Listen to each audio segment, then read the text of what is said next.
let's see if that fixed us.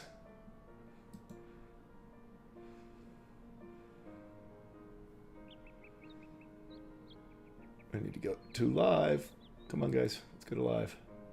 Some pictures of me wearing cold weather wear.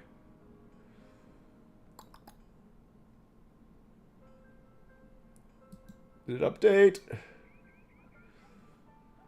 Yes, it did. Nice.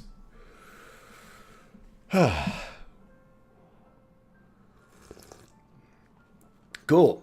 Thank you guys. Thanks for pointing that out. Because yeah, I don't want they're not that I think that we get in big trouble for forgetting to change our title and what game we're playing, but don't want to risk anything. Not to mention, I'd have to go back and change it all in the VOD, and I'd have to change it in the YouTube and everything else. So there's a Scraticus. Woohoo! How you doing, buddy? And yeah, so well, thank you. Man, I been getting back into the gym, and I am sore. I cannot even tell you, but such is life. Man, I was totally having the, oh, right, I'm 46 moment today, where I realized people who I consider like my peers, like in workouts, and actually, so then all of a sudden rolled into gaming and everything else. You know, I have peers in their early 20s that I am as old or older than their parents. Yeah. So, I'm probably cooler than their parents, though.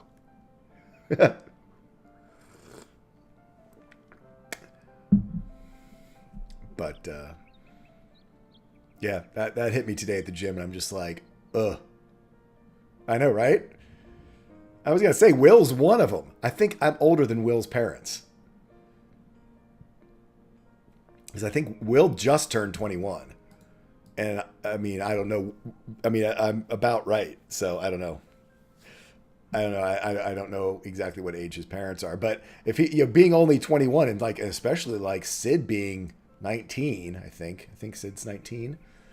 I mean, we're getting more and more into the realm of possibility here, you know.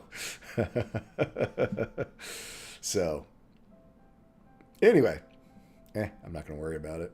Like I say, I'm pretty darn proud these days that I'm still doing all the stuff I'm doing, and I'm playing games with people around the world.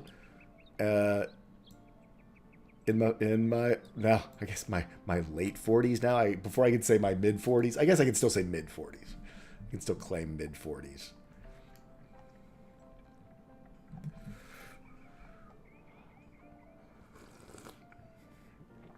Oh man, it's like I'm sitting here. I can't decide. It doesn't decide whether Florida wants to be hot yet or cold, and I'm still like, I haven't gotten over my winter tea addiction, because whenever it's cold, I love to drink hot tea, and I just don't quite want to give it up yet, even though it's 80 degrees outside. So maybe I'll just turn the air conditioner down. Oh man. Oh, but anyway, for those of you just tuning in, just letting you know, this month's charity is the Special Olympics. Down below, since we're in Olympic season and there's all sorts of fun Olympic things going on. Wanted people to remember the wonderful charity that the Special Olympics is.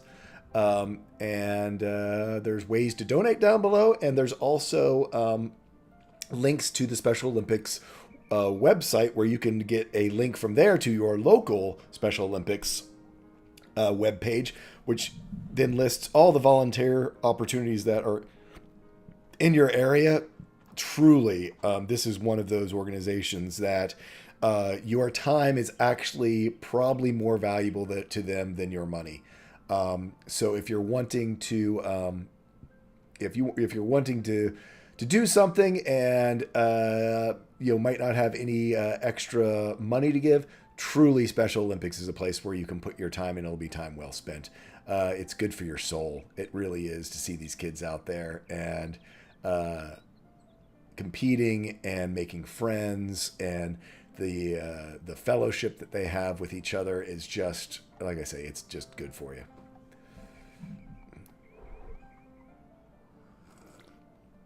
Oh yeah, Brigger. Dude, my advice to everyone is just don't stop. Start, and then just don't stop.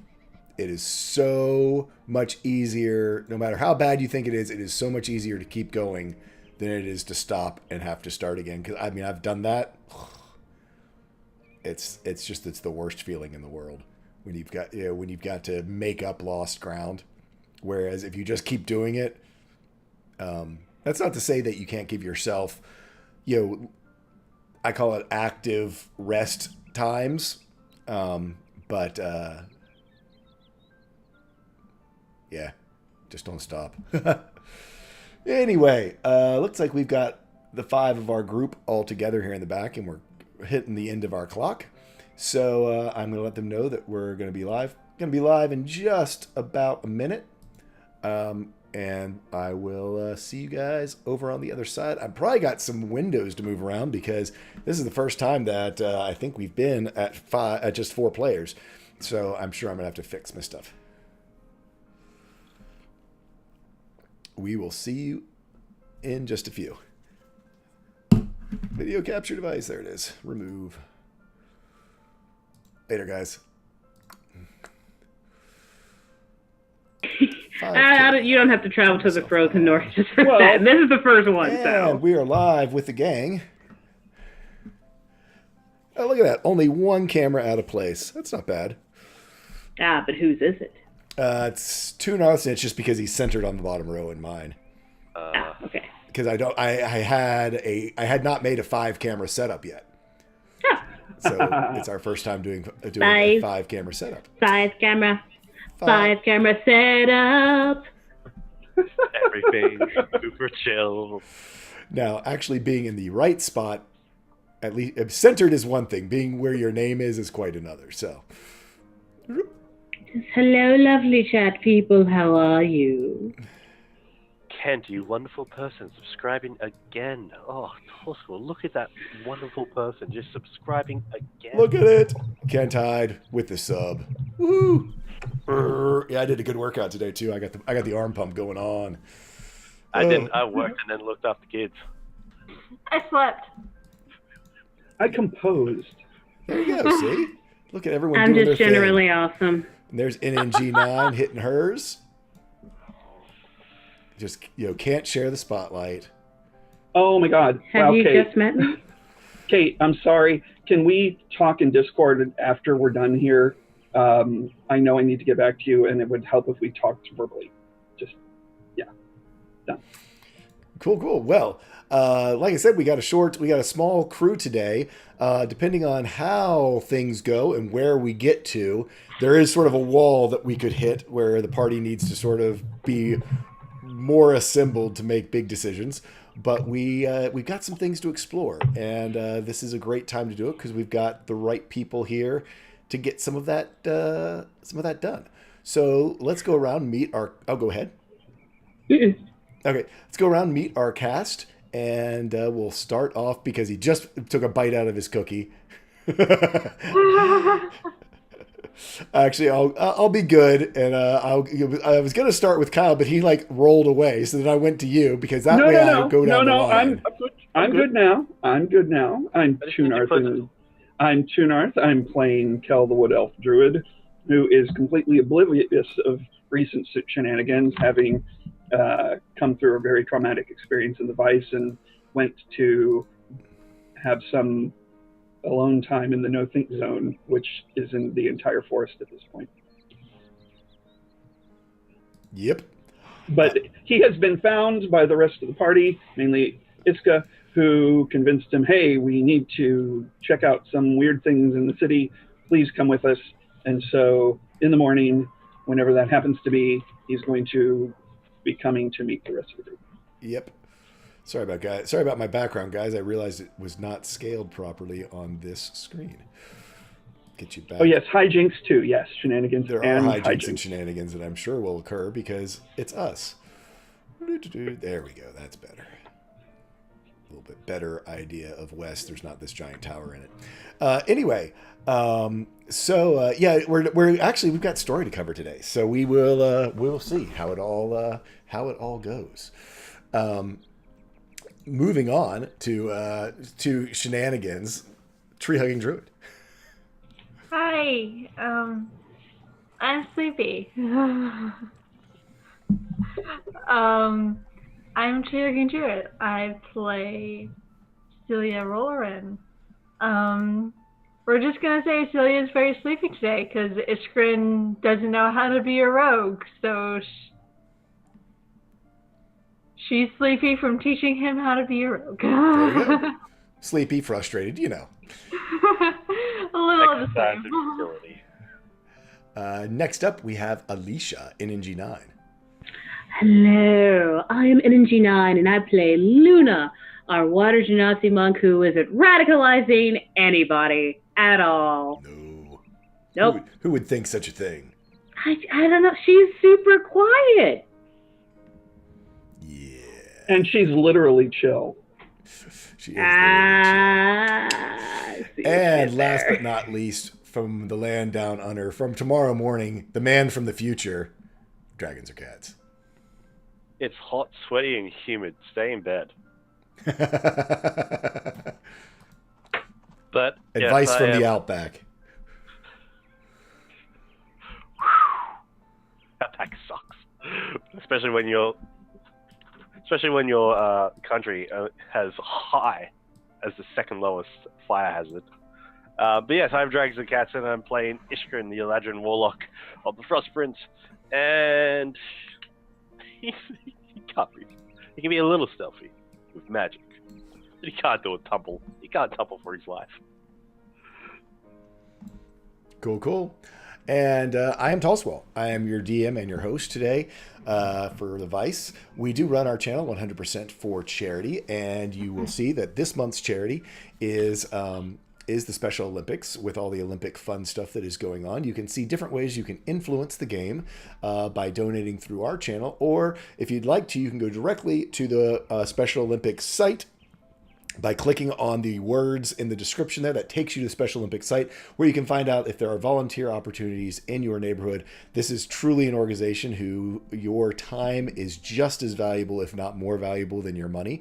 So if you'd like to do something just wonderful for a great group of people, great cause, great kids, great athletes, I encourage you to at least go check out their site and see all the wonderful things that they do out there.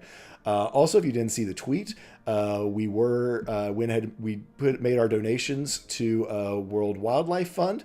It ended up being $650 because we had a $150 corporate match, which was nice, which brings our total up above $7,800 or something that we've donated since the beginning of the channel. And that's because of all of you guys and our wonderful community. So thank you so much for your generosity and helping us help more folks around, the world. We've had international charities as well. So with that, I think we will get back into our story. If you recall, we have been at East. It actually is just having escaped from the Viceroy's Highway, through a true sort of Hail Mary pass using the power of the Seed and Valturian and the energy of the Vortex itself. The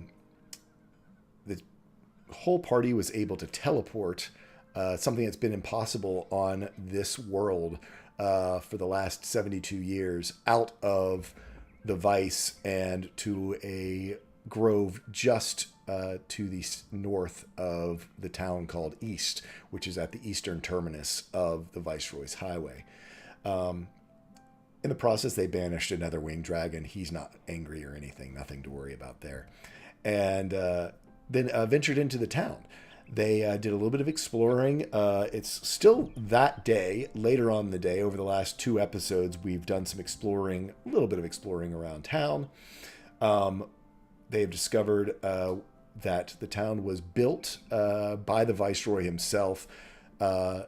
Since the construction of the Vice started from the eastern side, this city was built simultaneously and is a very well-made, supposed to be sort of a gateway to this side of the continent. In fact, they found a bar known as the Gateway, where they had a few drinks. The interesting thing is that most of this city is made out of Sylvan stone, which has then been sort of covered with a limestone stucco on the outside of it from both stones that are available in the surrounding areas.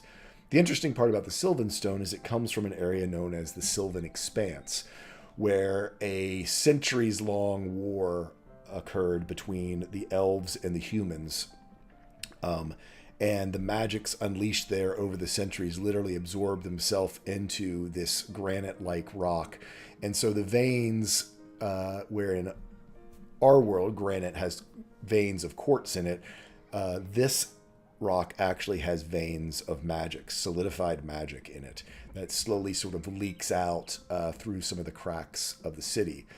Except in one place that they have discovered, which is in the gateway, which instead of covering the Sylvan Stone, it's exposed and has been polished to sort of make for a high-end, very chic-looking place that the Viceroy wanted to have to entertain his guests and for people to come and have drinks before hopping on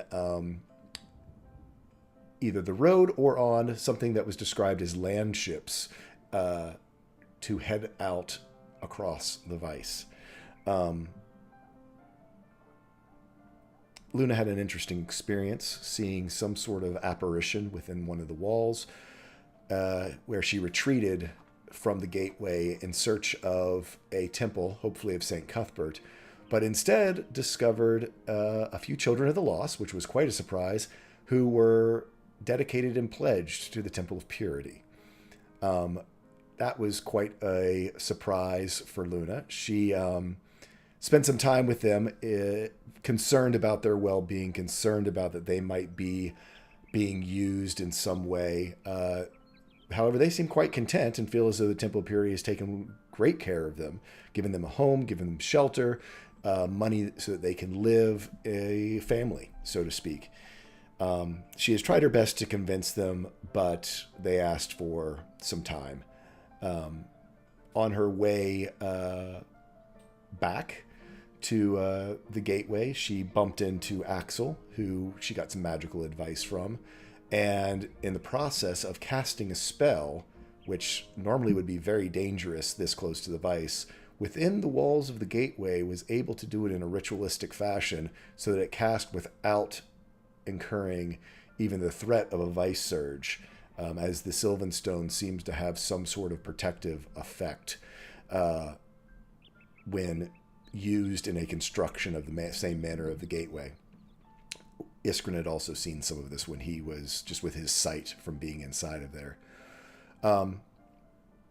They headed back out because Luna being concerned for their safety, and Axel offered to cast an alarm spell to make sure that no untoward forces or anyone with retaliation on their mind would infiltrate into these children's living quarters, which is a chapel of the Temple of Purity.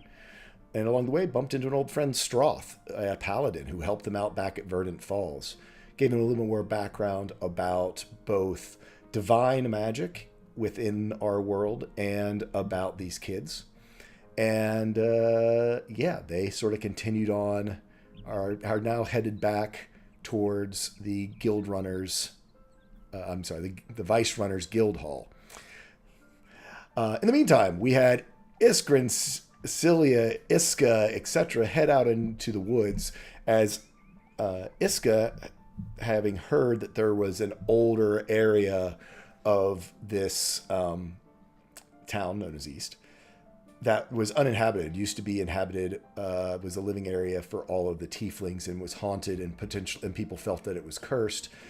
Her mind drifted to Kel and his experience with his brother and thought that instead of necessarily just meeting Kel on their way out of the city as they picked a direction which they would go, that perhaps he should join them to find out more about these cursed ghost souls that people were talking about in the Tiefling area. Kel agreed to meet them the next morning as he wanted to still spend the night outside. Dustin and Iska headed back to East through the Vice Runner's private gate. Iskren and Cilia rogued under the stars. And that's pretty much where we left our party. And don't forget, even though Kel doesn't know this, it was discovered by some people that history had been altered. Yes, that the painting on the ceiling of the gateway, all the tieflings had been painted over. That this sort of idea of erasing tieflings from the history of this city, and from the history of the Vice itself, after they had been basically blamed, flat out, I guess that's the best way to say it, blamed for the calamity that struck Darixis, destroyed their capital, killed hundreds and hundreds, if not thousands, of workers who were working on the destruction of the Vice itself, and the destruction of the teleportation network that basically sent this whole world into something known as the Shadow Time, the Dark Time. Basically, we went from a very high magic, well-connected, high communication world to one separated by vast distances without having any real means of quickly traveling from place to place, and still with the Midnight Weald and the Vice is the only way to connect east to west. So... And just to make sure that I have it straight, we came east to east from west, went into west-east, except for Kel, who went north of east, and now I'm coming back to east to investigate ruins in southeast, which is in the south part of east, not southeast of east. Correct. I hate you. Okay, good. Yes. But make sure you go through the gate on the north of east, which is actually to your south. Right. I hate both of you. So we call it Upper East, Lower East, Vice East, and Fields East. I hate you both. Anyway. I'm gone. Done. I've been waiting 2 weeks to do that. Your jokes are lacking direction. You realize that? Burn for it!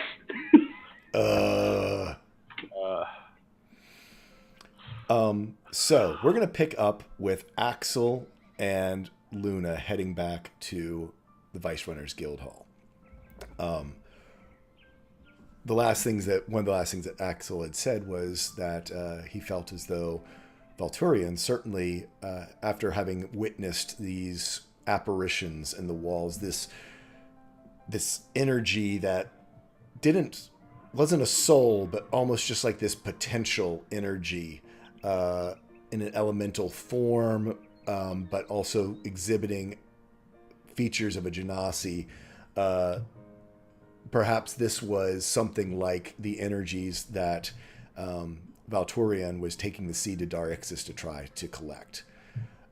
So we're going to head back there. And while we know Axel would probably be all aflutter, I'm going to sort of let Luna take the lead, as maybe he's reading through a book, trying to do some research or trying to see if he can figure out anything more.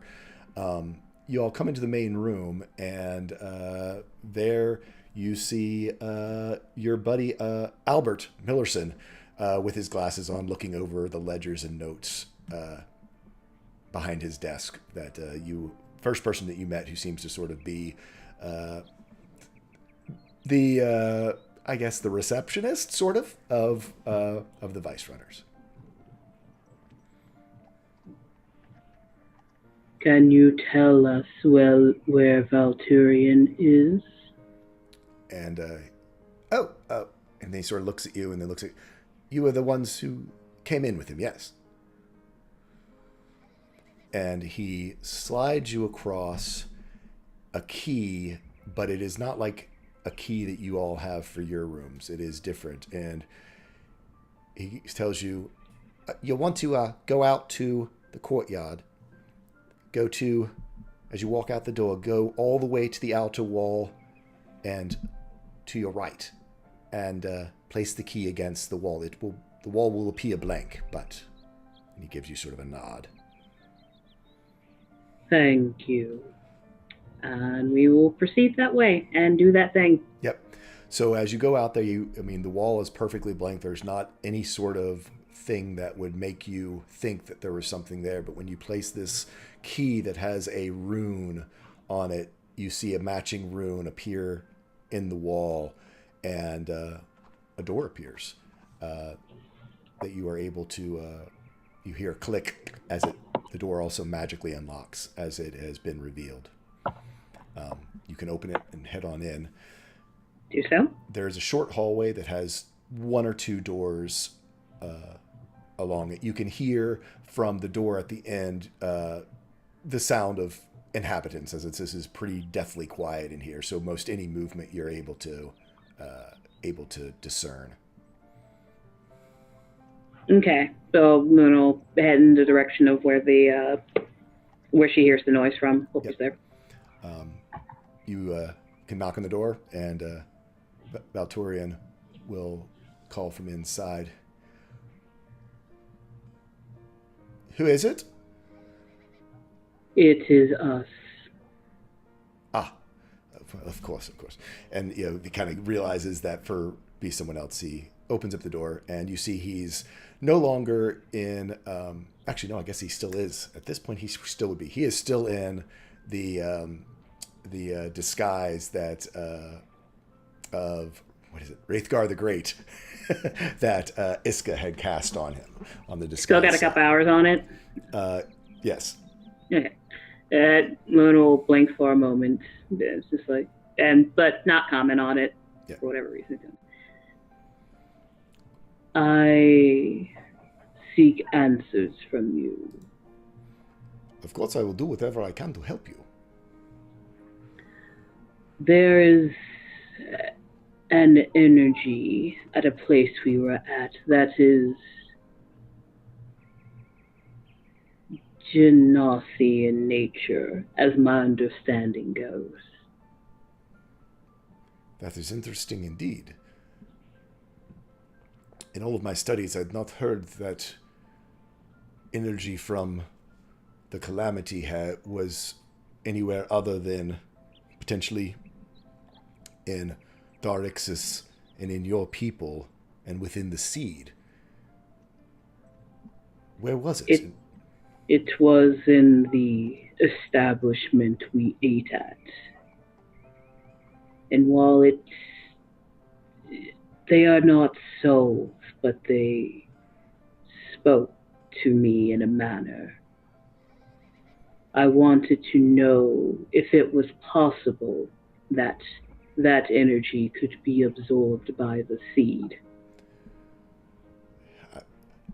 If it is truly Genasi in nature, if that is all of our understandings, is that all the energy of the Midnight Weald must be returned to the Seed or be within the children in order for the ritual to succeed. So it would be of utmost importance that we try to collect it. I will tell you, all of this is theory. We only know from the visions of Marat and the letters from early in our history that of what and how the Seed would collect. But I certainly would be grateful if we knew more before going to Darixis. We have had the reports that we have of there is that the energy is free-flowing around the city, waves that flow back and forth through the streets. But not much is known. The dead citizens of Darixis are at unrest, and ghosts and spirits inhabit that city, walk the streets perpetually in unrest. So many who go in are taken by their wrath, their anger, as they lash out at so many lives cut short. So to know, perhaps in a safe place, that of what we are up against and what we will have to face, or what I will be doing in Darixis, would certainly be invaluable to me as a scholar, but also as a theologian. He's kind of theologian of the tome. We have so many times not had all the pieces in the right place. It would be a horrible shame if, by missing something that was caught here, the ritual would fail. So it is possible. Possible and most likely necessary. Then we must find a way to release the energy. Yes, having the seed out in the open is dangerous. All of Moss Hollow was destroyed for it, we believe, or to end what we were doing. Perhaps tonight, as we have quite the distraction, as I can even hear the Noblins here inside, would be a time for us to... Luna's eye will minorly twitch at the word Noblin, but she won't say anything. Perhaps that would be a good diversion, as we don't know what all is going to happen. Do you think the proprietor of this place that you are at would be willing to help a tiefling? And They Genasi? seemed open to the idea. I was not treated any different than my other companions. That is wonderful news. And I do have this disguise upon me, so... The seed, I will need to take it from its hiding place here and carry it. Perhaps we can come up with a way to obscure it or disguise what we are carrying. How far away is it? Will we pass many people? It's only about 2 blocks. Yeah. We shouldn't pass by many. It is not very far. I think it's a risk worth taking. Is it safe for all Genasi to touch the seed? Honestly, you were the first. Other than my apprentice, he was able to touch it only when he was out in the world and apparently absorbed a surge. Did the Guardian become unstable and go out of control, and as obviously you saw, destroyed Reginald's tower. But he handled the seed with that same smile that I saw on your face whenever he was near it. It is indescribable. He just sort of smiles, having some kind of confirmation of not only his life's work, but what so many people died for. Then I think we should do everything we can to gather this energy. One more question. Yes. Say we are successful in gathering the energy. Would it be possible to use some of it to return what was taken from one who was Genasi? He kind of doesn't quite understand, but then you see him in a very scholarly way, sort of looking to the left and right, kind of thinking of text and things. The texts say the seed was created by the keepers of the Weald, the spiritual guardians, the heart of the Weald itself, to try to gather the energy that was destroyed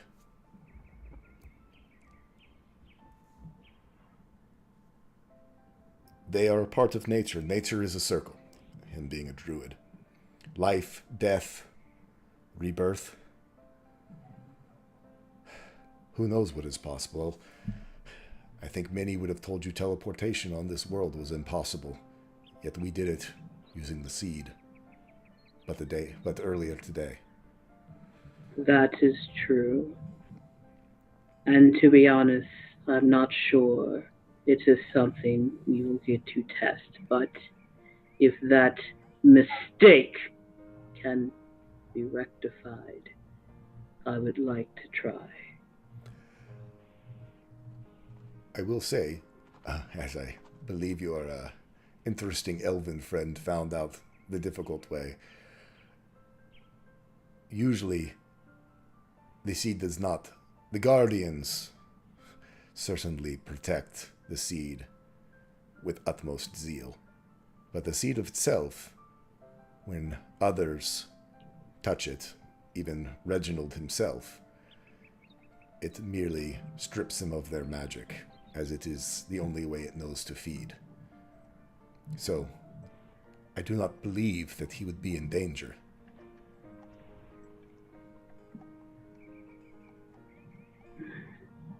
Okay. Thank you for answering my question. Perhaps we head that direction, as it maybe wait a few. I'd say it's probably about 11 o'clock, midnight at this point. Perhaps we head that direction and be prepared. Maybe see how this proprietor feels about us. Perhaps trying this in his establishment. And Luna stares at him for like 2 long minutes, not saying much, and then reaches out her hand. It will be faster this way. Okay. And he'll reach out his hand to you. Because I'm not sure if he's seen this or not.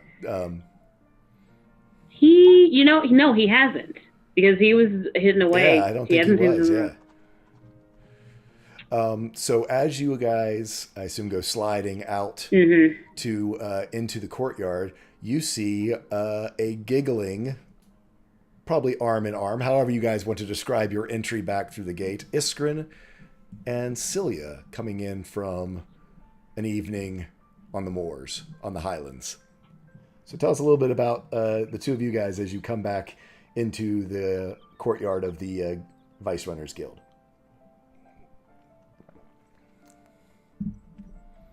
I'm betting you're muted.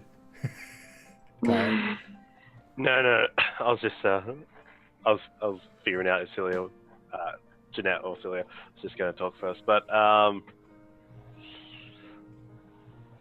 we holding hands? Will we be? Yeah. Yeah. I don't see why not. Oh, so cute. They're so shy with each other. Yeah. Maybe pinkies. Just brushing one hands up against each other. Oh, just shoot me. I'm going to go to the Temple of Purity right now. So, two 10th graders at their first dance emerge into the courtyard. More like 8. Yes. At least in Iskrin's case. Yes. Pink light, green light, pink robes, springtime best. Looking fab. Yeah. So you all see Luna, and she is ice sliding, all but bumps into you, so she's going to have to come to a stop. With Ragnar the Great, which you know is Valturian. They seem to be off doing something. And it's midnight still, or is it morning? It's about midnight. Sorry. Yeah, no, it's about midnight. They're about to head out, and this would be where you get to hop into the story. No. That's perfect. Hint. No. That's perfect. That's perfect. You two look like you're on a mission. More than a mission. She'll look confused at Iskrin. There's an important task we must undertake. His hand drops and he's like, "Ooh, what's going on? What is it?" If I tell you, you must promise to be silent for the remainder of this task. He can't promise that. Well, he can promise No. it. No, he can. And when he breaks that promise, I will break his arm. And I still can't use anything to get away. No. I mean, you can. It's a bad idea. Absolutely, it's a bad idea. So he's just gonna go. He's basically just gonna look at you and go, "Well, what information is it first? Will you?" Okay, fine, I promise. No glitter either. I can't. I don't get reform. I can't. No, it's a bad. All right. Would you Nope. You see, as he says that, he shifts back into his winter form, so his colors change to the blues and the platinum blues and the silvers. better? That is grim. Always. We will be attempting to release the energy of the establishment we ate at earlier. His body lights back up. Like, then he like.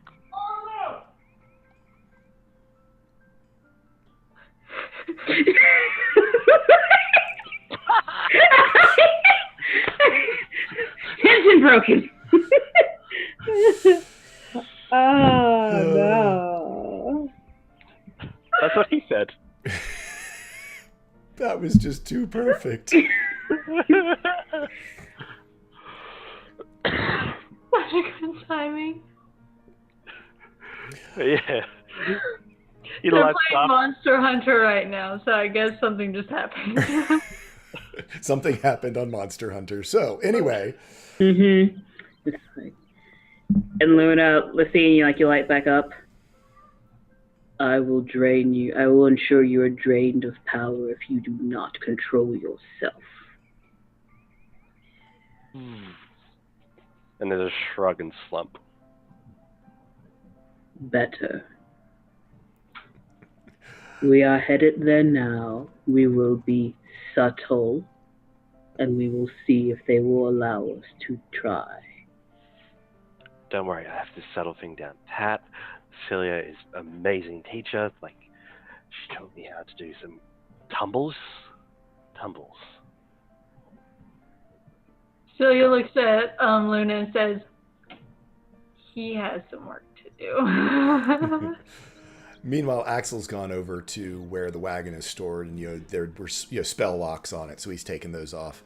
And Valtorian sort of lets go of your hand for a second, so he can go over and go over. And you see, he comes back, and again, the seed is basically not a giant beach ball, but I mean it's a good sized beach ball type idea. It kind of looks like a walnut of that type of size, but sort of more, somewhere between a peach pit and a walnut, that type of an idea.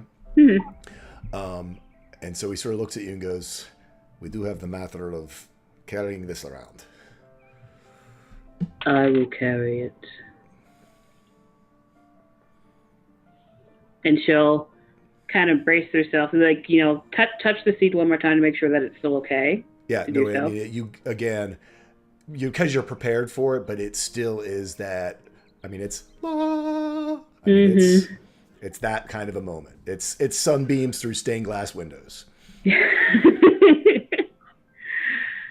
Deep breath, and then she'll embrace it and kind of pull, she has kind of a cloak, make sure it's kind of pulled around it a bit. Sort of swaddle it as though it might. Mm-hmm. Okay.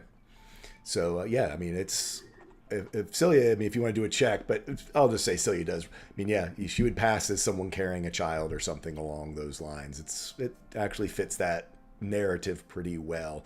Do you all want to? You all can head out the front door. Do you want to just walk normally, or are you going to try to be stealthy? That's without a trace. Oh, bam. Okay. So I'm going to do stealth checks, but it's more of... You can either... I'll do it this way. You can either do stealth or your choice of insight, of being able to be sneaky and or intuit what the people around you are doing to blend in. So you can use either one of those two in this crowded area, whichever you prefer, either insight or stealth. I will do insight. Ditto, because I'm proficient in it. Yeah, I scrolled crap. And golly, I gotta get Valturian up. Sorry, I don't even have a sheet up. You rolled crap. And he is going to do... Yeah, we all rolled kind of crap, honestly. Nothing above a 10. Or stealth. He's going to do insight. With his 20, though, you've got enough saves versus your not saves. Iskrin, perhaps trying to... having been instructed that he's going to get his arm broken without, if he's not inconspicuous, of course, becomes so inconspicuous that he's conspicuous. I'm not doing it. I'm not following anybody. Newspaper up high. Yeah, exactly. Sideways. With a wedge cut out through the center of it so you can see through. Yeah. I think Luna, with the feelings you're being given by the seed, also with, there is a very much a similarity to carrying a child. Is probably affecting you more than you want it to be. Also, a Genasi carrying a child is not something people normally see. So it's a little bit more difficult for you to blend. And then I just realized, like, oh yeah, I'm going to put pass without trace out. I'll use insight instead. It's like, why did I do that then? Why did I even bother? Yeah. Idiot. Oh yeah, that's true, because the stealth would have been better. Had a 25 and a 30. Yeah. So. Nope. That would have been, yeah. But we get there. I need to think about a ruling of it, because I had read something about the whole idea of in crowds using that people could use insight instead of stealth. I wonder, I need to take that on advisement, whether pass without a trace actually counts in that case as well, because it's trying to make you blend. I'd have to think more about the actual description of the spell, but that's for later. Sure. Anyway, we get there. Whatever. Because you had more successes than failures. And again, it's only 2 blocks. And, there's Noblin wrestling happening 2 blocks over. You all are not the main attraction. This is not the weirdest thing here. You actually arrive at the gateway, and it looks as though Doc is... He's there at the gates. It seems as though he's actually might be closing up. Perfect. No one else will be there. Yeah. You can hear him muttering under his breath of, get this place closed up before all that breaks up and I've got wrestlers in here messing up the place. He's kind of doing get off my lawn, old man. And he sort of looks at you guys back again. There is something important we would like to talk to you about. What's up, Doc? You've been dying to say that. I have been dying to say that. He looks and sees in your eyes, and also, again, you holding what looks like it might be a child, and his, him being a purveyor of the history of this place, goes, okay, come in. And he sort of looks, he actually checks the street before you go, and then locks and doesn't just do the gate this time, closes an actual solid door. What is it? How can I help? There is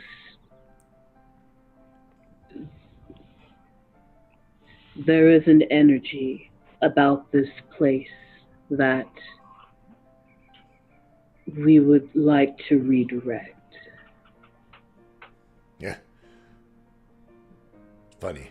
Mildred always said this place was haunted. In a way, it is. You're not going to go taking pickaxes to my walls, are you? No, that is not necessary. It is energy. It is internal, not a physical change that needs to occur.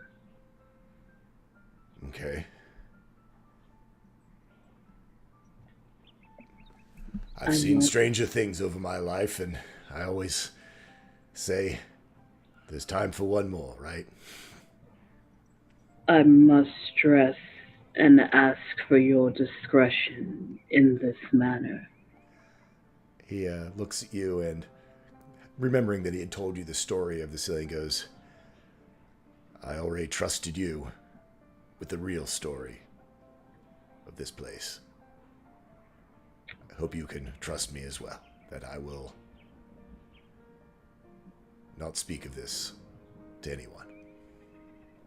Luna's gonna look at him again, probably for like a very uncomfortable minute, and insight, because this is super important. Oh, yeah.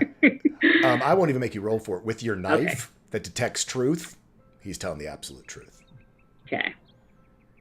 Yeah, She'll nod. Because you have, with your knife of truth, I mean, yeah.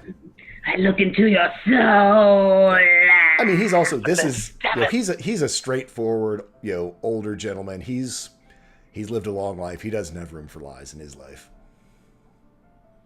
He's luck minus the weird bathhouse thing. Yeah, minus the weird bathhouse thing. But yeah, Luna will nod and, you know, kind of like undo the cloak so the seed is revealed. Okay. So, just to sort of remind, to set the stage and remind all of our players a little bit about the Gateway. This is a beautiful, beautiful constructed sort of classic, in our world, sort of think of it like a 1920s, 1890s bar. Instead of, though, with all the wood paneling on the walls, there are beautiful polished slabs of this black sylvan stone, which looks very much like the granites that you see used in a lot of, you know, modern day kitchens and even like hotels, that has beautiful veining through it. But instead of it just being white or gray, as you see there, it is all sorts of different colors and sparkles. Mixed into that are also inlays of warp wood holding these panels into place, which is a wood that we've described before in our campaign. But basically, it looks like it's flowing. All of the different grain of the wood looks as though it's always in motion. And it's sort of this dark mahogany colored against the black. And it's very striking. That covers all the walls, the floors, and then on the ceiling there is this, almost like the Sistine Chapel, a painting, a fresco of the creation and building of the Vice. The notable thing that our party did spot about it is that in place of all the tieflings, they have been painted out of their own history. You know, you see lots of humans wearing hats and things, or not very not very well constructed, paint outs of where horns or tails or other features of druids, of tieflings would be. For Iskrin, this is almost a mystical place. It is almost like being submerged in magic itself. There's a slow moving current of the weave in here of magic, almost like being underwater and seeing like kelp in the breeze, exactly, except it's always being pulled in here to the west, the direction of the Vice. And so there's this sort of slow pool of just magical energy that flows across. As you uncover the seed, Iskrin, you'll see that all of a sudden that flow changes and basically all just flows towards the seed, still in that sort of sleepy, almost dreamlike manner. And as the seed had been placed in sort of a pocket dimension and had not fed, so to speak, you can see its energy sort of going into it, and you can see where before it was sort of very dully glowing in the weave, it slowly becomes brighter and brighter. Luna, At the same time, you notice a warmth at your chest as your sphere of the tides begins to glow and radiate as well.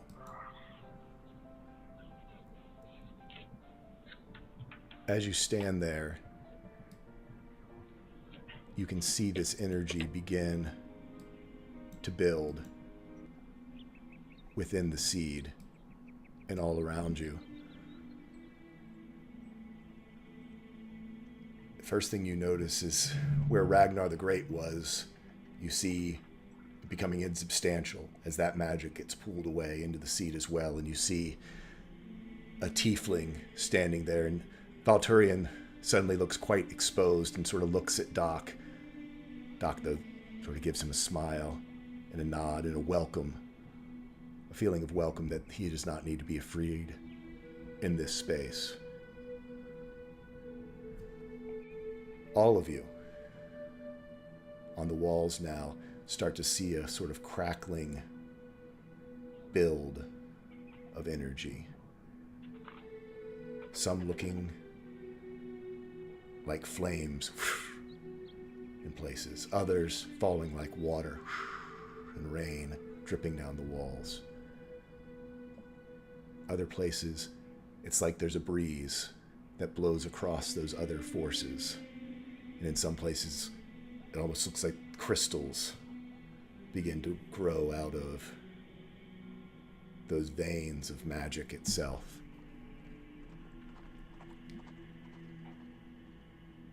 First in one place, and then in multiple. You see hands begin to emerge. Not fully formed hands. It's as though you're looking at an artist's sketch, just an outline. But instead of being drawn in charcoal or pencil, it is drawn in energy. Again, in some cases crackling like a fire, other flowing like liquid. Just these brief outlines. Arms emerge further and further out as you see this sort of energy, the magical energy flowing in, and then it seems to allow these forms to emerge further.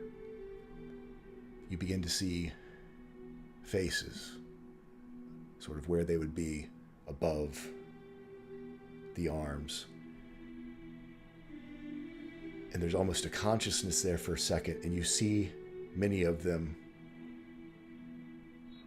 sort of almost pull back. There's a little bit of a fear, as though leaving this place that they've been trapped. While they want release, they seem scared, and that they seem to be now resisting that pull instead of coming straight toward it. You now see probably dozens of these faces and arms sort of grasping but unwilling to take that step. Luna will, still holding the seed, reach out her hand to them as well. And in Primordial, say, "Come home. Come home. It's okay." And as you say that, you first see one. Sort of these just outlines of eyes lock with you. And that look of fear becomes a smile. And it comes out. You see this holy shaped form emerge and step forward, come up and place its hand. This just outline of energy upon your own.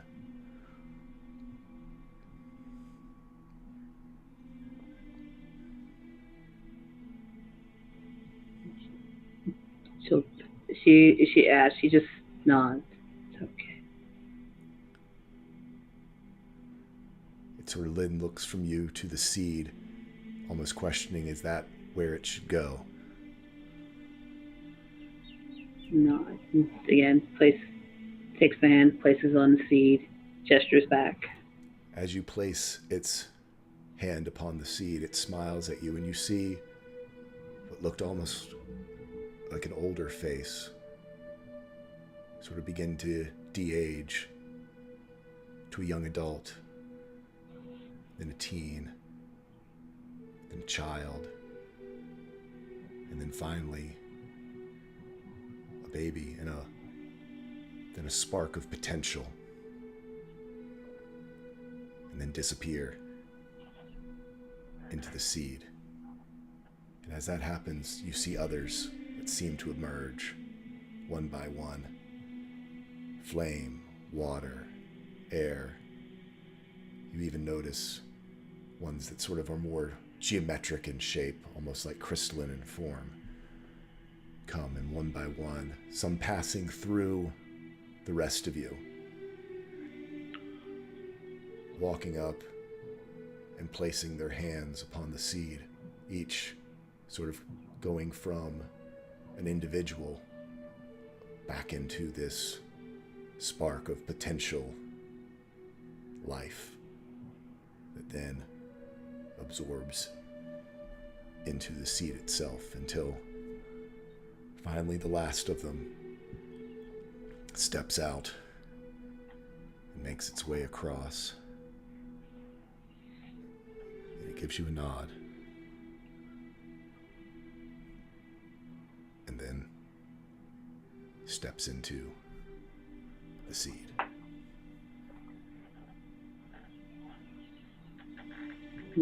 I imagine after like the last one stepped in, Luna, still holding the seed securely, is just kind of like slumped to the ground, overwhelmed. Yeah. You do. You can just sit down with it almost in your lap, sort of as though you're cradling it.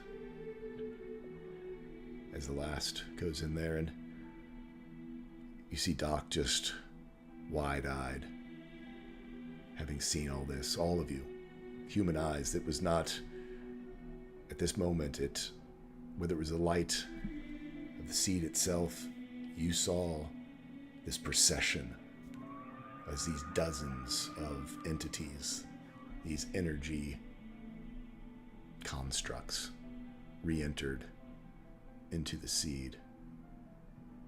Doc all but has, his eyes are almost watery. And he goes, if there were dozens here, what about the station? It's constructed the same as this place. This was to be the first taste of the grandeur of the station.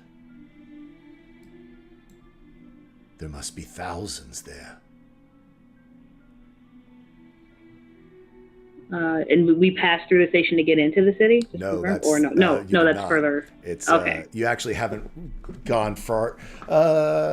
You probably, when you were in the main area, you wouldn't have known necessarily it was. You would have seen a huge structure looming to the west of you from where you were when you were in the area that was sort of where all the wagons were.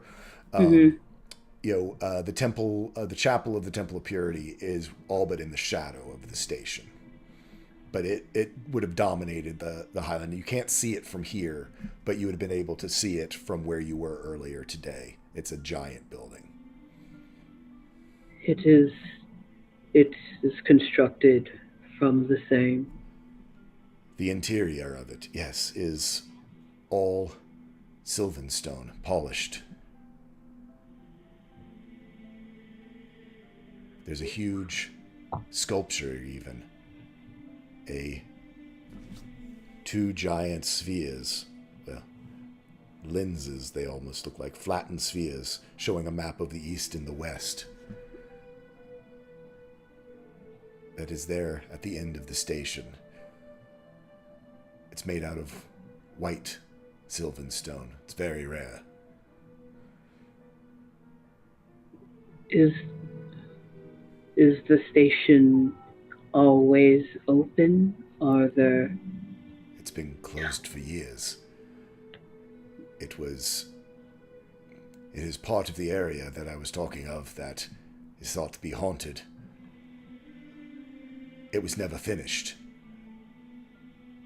It is within the shadow of the station where the tieflings used to have their housing while they were building both the station, the city, and the vice. But it is under guard almost constantly now because, well, as your friend found out, you can do small casting here, but it didn't take long for people to figure out that you could cast normally inside of the station. And after a few accidents where people got too zealous and the energies of the vices was unleashed here in the heart of the city, for everyone's safety, the Guard and the Arcana Mystica locked it down. Are the guards all of the Arcana Mystica, or only partially? Mainly, there's only one or two of the Arcana Mystica who would normally patrol. They just endorsed the boarding up of the place for the safety of all involved. Oh, do remember, since we have done this, it is not safe to cast here any longer.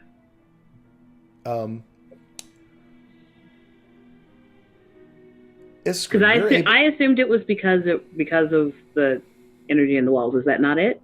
No, this is more the stored energy in the Sylvan Stone that is letting casting go. The energy that the Sylvan Stone has absorbed the magic and it's insulating this place, but it's also what trapped the energy of the Genasi. Sort of two effects overlapping, kind of. But yeah, the energy of the Genasi is not what was holding. Gotcha. I got allowing the magic, but easily to think that, yeah, knowing what you know about Genasi. Yeah, because the last time that happened, it was a water Genasi up here, so that's why I assumed that's what it was. My bad. Okay, then never mind. I didn't say that, or maybe I did. I don't know. Actually, that's a really good idea. I wish I would have thought of that. DM, I thought you did it on purpose. Yes, it was. No, it was always that. It's the magic. It's basically the magic of the Sylvan Stone itself acts as a buffer, much like being underwater acts as a buffer to the currents of the vice. Gotcha. Okay, so maybe what she say is maybe she would say, I do not know if what we have done has affected the casting here. That's probably what she'd say. And I'd say, Iskren, you can still see the currents of magic here. Right now, certainly the area is under the effects of the seed, but there's still plenty of magic that's flowing out of the walls. It doesn't seem as though the actual Sylvan Stone itself has been affected, other than just releasing these entities that were trapped within it. And as I take all that in, and she says that, I don't say anything. Because she's not allowed to. Good! Someone's learning. But he is very intrigued on, that entire process. He wants to sit down and think and try work it out. Just what... They look like pure energy, of the weaves? Of, fire, water, nature. Did they not? Yeah? Certainly different from the weave. It would be kind of the weave-made form, actually, which you would have seen that it's very similar to the innate weave that is within all the Genasi that you've met. Ah. Interesting. I'll think of that later. Luna will kind of finally stand back up, turn to look to Valturian, realizing that he's moved on. Purple skin, black horns, yellow eyes. Yep, she'll take off her coat, cloak, and have no hesitation to hand it to him. Mm-hmm.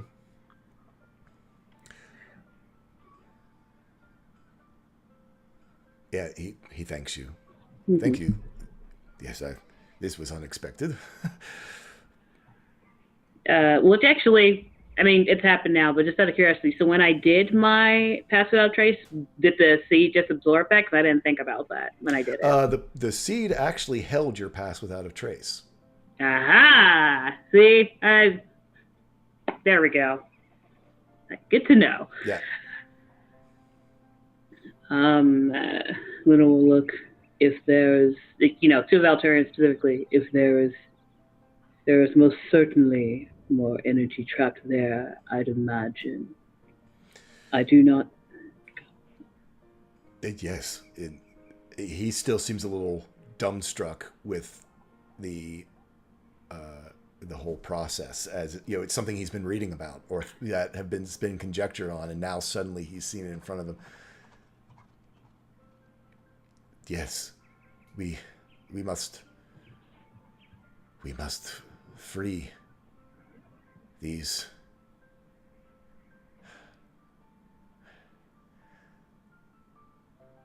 I don't. He just kind of is stammering. I believe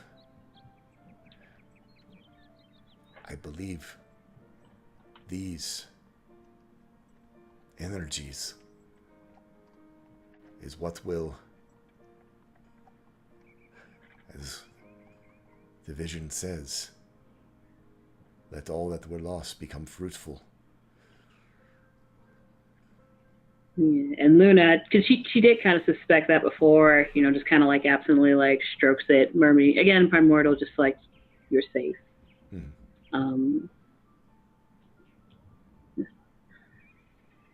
I thought that might be the case, but that is further down the road. We must focus on the now to ensure that happens. Yes. We should get back. Do you think it is best to attempt to scout out that station on a different day and attempt it then? Doc will look at you and go, well, you certainly don't want to do it tonight. Don't know where that accent just came from. You don't want to do it tonight. Wow. Suddenly I'm a dwarf. And I can never do dwarven accents. You don't. Old man. I got to get my old man. You do not want to go there tonight. With all the drinking and revelry, there's always some who've had a bit too much who want to go show off their spellcasting, so the guard is especially heavy this evening. Good to know. And then Luna will, clearly with reluctance, but understand it needs to be done, hand the seed to Valterian, since he has the cloak now. Yep. And, I mean, he takes it with the utmost care from you and says, I have much to think about for the journey ahead now. I never thought of the energy I was collecting as people before. It was always just the energies trapped in Darixis. And he sort of just gets lost in his thoughts and cradles the seed reverently and awaits if you guys want to, if you all are heading back to sort of let you guys sort of lead the way and maybe scout, see if the coast is clear, etc. Luna will look to Celia. No. Would you please check our way? She just nods. Yeah, you can do an investigation check at advantage.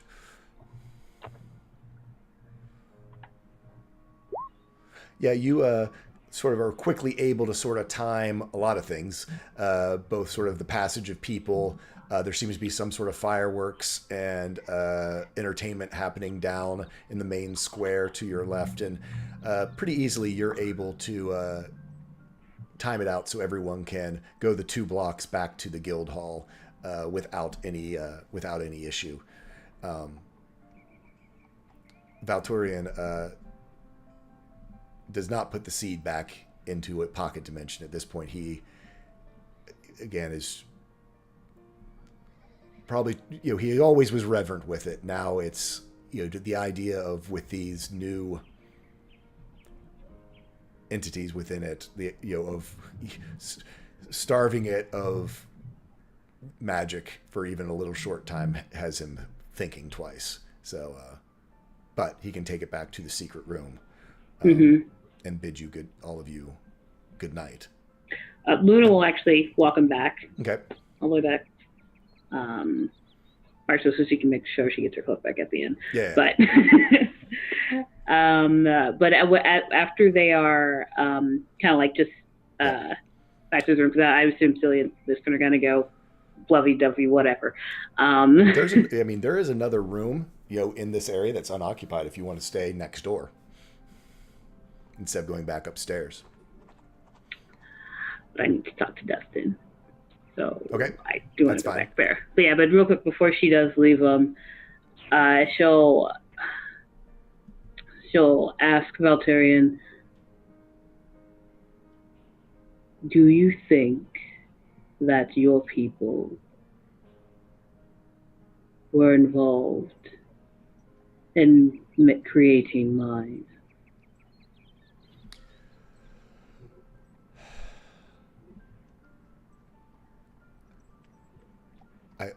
I believe that we were involved in as much as we helped to create the road. No more? There were magics, powerful magics, that we used in defense of the workers. All the stories, all the letters that we have collected into the tome speak of the saboteurs, the deaths, the dangers from both the creatures of the Weald itself and of the Arcana Mystica, or who we believe was the Arcana Mystica attempting to subvert the creation.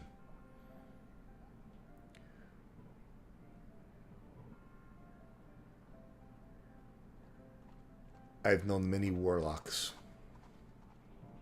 and I know stories of the warlocks of my people. It does not fit that their patron would do the thing that he is accused of destroying Darixis and going on a rampage and shedding blood throughout the streets. It does not fit anything I know from my studies of Darixis, its creation, or the patrons of the warlocks there. Who were the patrons? Who did they exchange this pact with? He looks at you closely.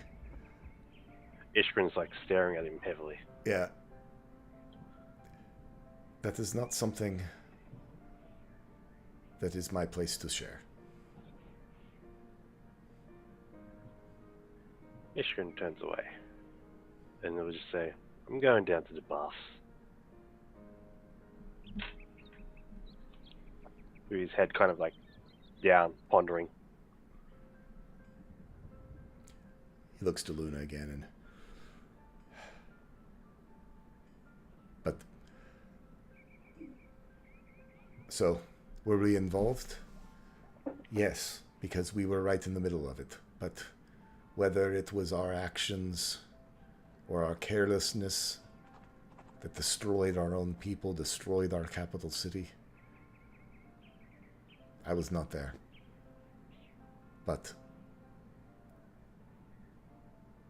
I certainly, in my heart, don't believe that that is something that any people could do. destroy their home, or even risk destroying their home. You haven't been around humans very long. It is true. I've lived my whole life in hiding and running in basements. So maybe I'm not the right person to ask. And I believe what he's saying. I believe that he believes what he's saying. Oh, absolutely. Yes? Okay. Yeah, he has limited knowledge. His knowledge literally comes from letters and stories. Sure. You know, he does not have direct knowledge of most anything other than that he has been the caretaker of the seed for decades, since Moss Hollow.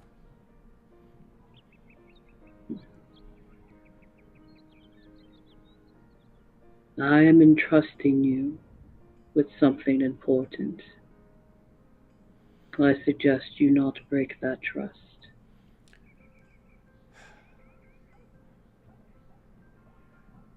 I have cared for this seed for decades. It is even more important to me now than it was for all those years. I've literally given my life to my mission. I expect you to hold that pattern. Good night, Valturian. Good night. And she does not actually take the cloak back. Just continue walking. Okay. So, yeah, as you go out, as you walk out with the key, the door, you hear it click behind you, and then you hear it completely vanish. Interestingly, if Iskrin... You've already gone to the baths, never mind. But yeah, you did not detect any door in the courtyard on the way in, even through your weave sight, so it is well hidden. All right. Now, off to find Dustin cried about his dug-up memories.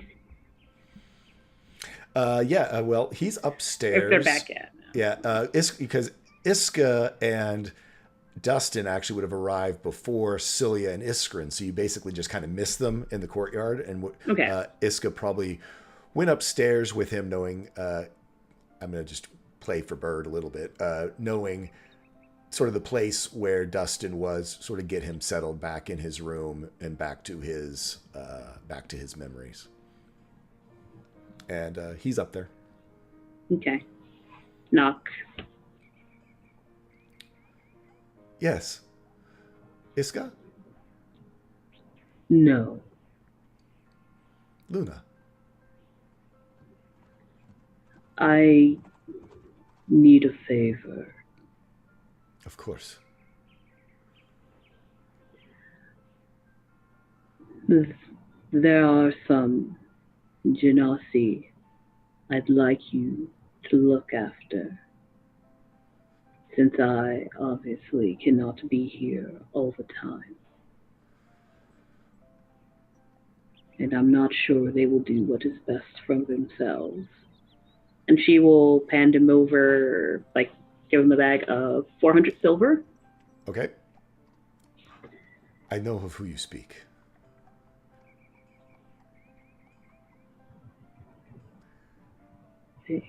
They do I understand why they may choose to stay how they are, because no one but the temple has cared for them.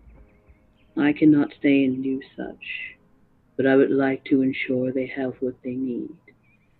If you could use this to help them build a better home, or just food, whatever. I just want to make sure they're taken care of. I cannot guarantee that I am always here as I traverse back and forth, but I'm usually... I understand. I will make sure every time that I am here that they are well and safe and have not been harmed. I have many friends in the guild who are frustrated with their allegiance we have traveled the West, and the Temple of Purity just doesn't sit well with me, even though here in the East they put on a smiling face, and he just sort of nods. I will ensure that there is someone watching over them. And she's going to indicate the money. I want to make sure that they know they're being cared for. Words are one thing, and I have given them that. Deeds are what have to speak to them now. I agree. The best...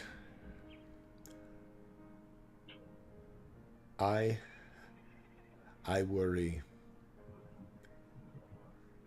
what will happen if the next time the Temple of Purity calls upon them and finds them elsewhere, what that will mean. They don't seem as though they would be a group that would easily let go of an investment. You assume they will have a choice. And she looks. Yeah. She's a 1,000-yard stare at that point. Yeah. I will do all that I can, but I think it is for you to convince them that it is time for them to move on. I will do my best, but this is contingency. Understood. It's always good to have a backup plan. Thank you, Dustin. And if they choose to stay and continue, whether they have their gifts stripped away or not, I would still like them to be looked after. Landon especially. I believe what I said hit him hardest. I told you I will always be there for you, and I will. Thank you. Thank you. I should let you get some sleep. You seem as if you've had a long night. It has indeed. All right. She'll bid him adieu. Yep. He goes back into his candlelit room and closes the door. And I think Luna is going to go down to the bath, but she's not going to interact with Iskren. And she's just going to go to like the code pool and just kind of sink to the bottom of that and sleep there. Oh, sleep. Okay, that's cool. Mm-hmm. Well, prayer to St. Cuthbert, sleep. There we go. Yeah. Iskren in the baths. And Celia, what are you up to after this experience in the bar? Anything special or just your evening? Before Luna's come down, he's basically plopped himself into the restoration pool. And he's trying to channel the Frost Prince, like, to no effect, basically. Trying to figure out this explosion that he's heard about, these double explosions. He's trying to figure out how that energy from that was released became the Genasi. Trying to figure out how it becoming stuck within the Sylvan Stone and being transferred back into the seed is going to create the energy needed. He's also pondering the idea of the patron, just through kind of like what he's heard, seen, and the notes, spectral trenants, basically living plants. He's just trying to figure it all together, but it's one long effort of just pondering. He's also like just trying to open up and like open his magic to the pool, like open his form up to the pool, so like the natural energies of the pool help supplement that. Okay. Yeah. Roll me an Arcana check. Can I spend my nat 20 on it? Sure. Mad and nat 20s.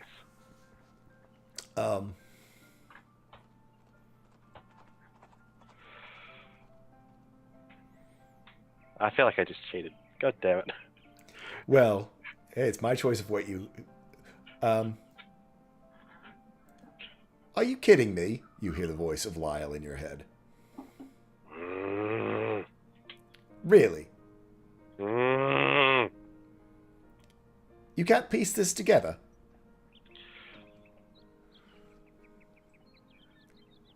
I can't, no. Why do you think I'm trying to channel for help? And Have you talked to your Have you talked to your friends? They're not No. stupid, you know. They're not, I know. What? The answer's Okay. right in front of your answer's right in front of you.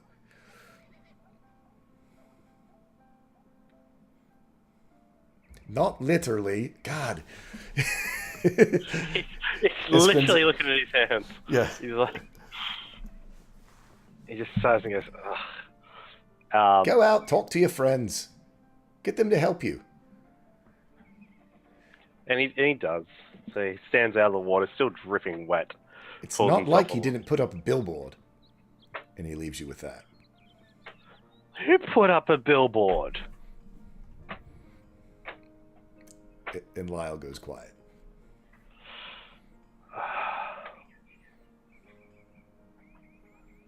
I think by that point he sees Luna and she's drifting off to sleep. And Yeah, that probably happened. She's just walked in. Yeah. he thinks. What do you know about tieflings? How much do you know about tieflings? I'm trying to wrap my brain around this, Luna. It's not working. They have horns and different colored skin. Excellent, thank you. And he walks off. I have no idea what she sees in him. And off to the bottom of the pool. Yep. Cool. We will let the night pass, and we're going to go over to Tunarth. You're always an early riser. Are you going to be at the gate at first light, or are you going to wait to arrive there once, are you going to start traveling after the sun is up? Are you going to stay sort of out in your area, then travel down? No, I said I'd be there in the morning, and after all this time, I have a sense of when people are usually getting up and starting their day. So after doing my usual meditation and then doing, foraging and stuff, I will be at the indicated door at, fairly early, because I know that's when people are usually getting up. Okay. Luna, as you are actually a fairly early riser compared She actually is. to the rest of the group. So wait, are you coming up from the pool or down from your room? Did you stay where you were through the night? I stayed at the pool. Yeah, she actually slept there. She doesn't get to sleep immersed in water very often. Okay. Yeah, no, and as she's waking up, because again, no one's there to judge her. It's like do you remember that portrait of Venus with with those? Yep, that's how she kind of rises out of the water. Yeah. Okay. And steps out, and then okay, that's got to be fan art somehow. Luna as Venus, but Luna on the half shell. Luna on a half shell, Nazi power. Oh no.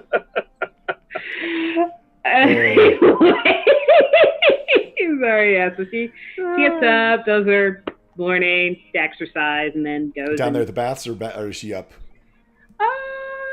Down there at the bath, actually, probably, yeah. So she'll do that again, just typical warm up, and then she'll go get her stuff and get ready.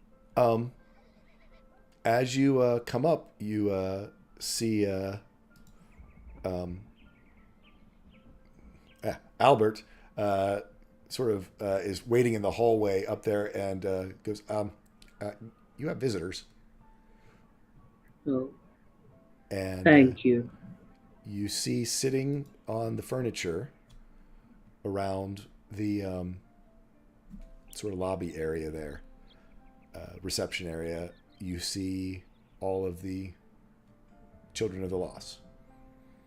Okay. And as soon as you come up, Roland, who is the Air Genasi, sort of the tall, lanky one who had sort of very laid back sort of air, a little bit older, other than Landon, looks at you and goes, "Yeah, we want proof. You said all these wonderful things that we could do. Yes. We've seen the Vice. We've seen what it can do.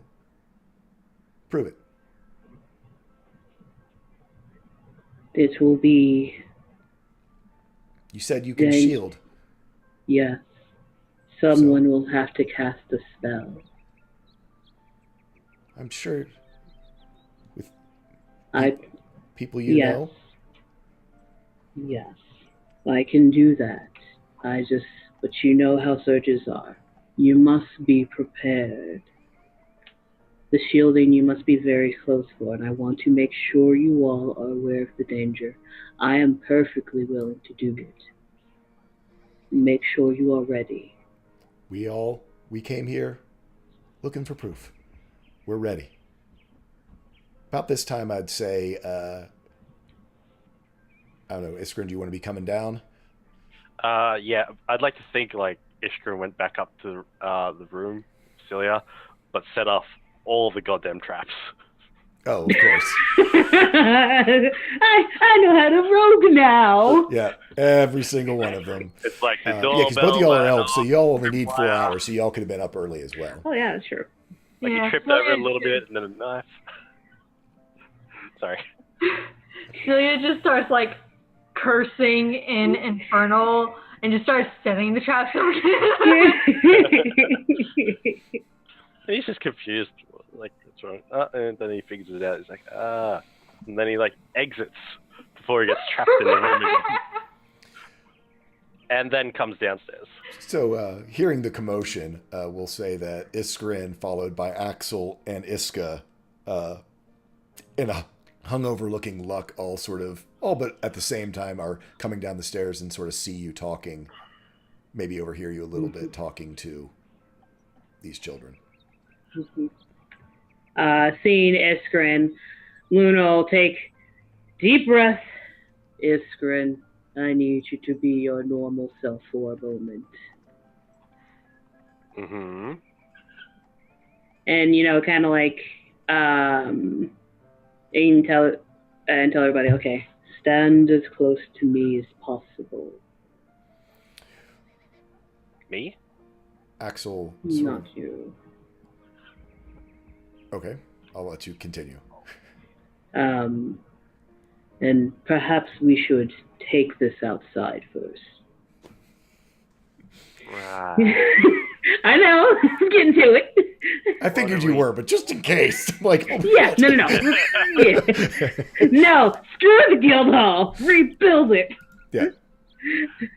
It's just like, okay, we'll go outside. You gonna let folks know what you're doing?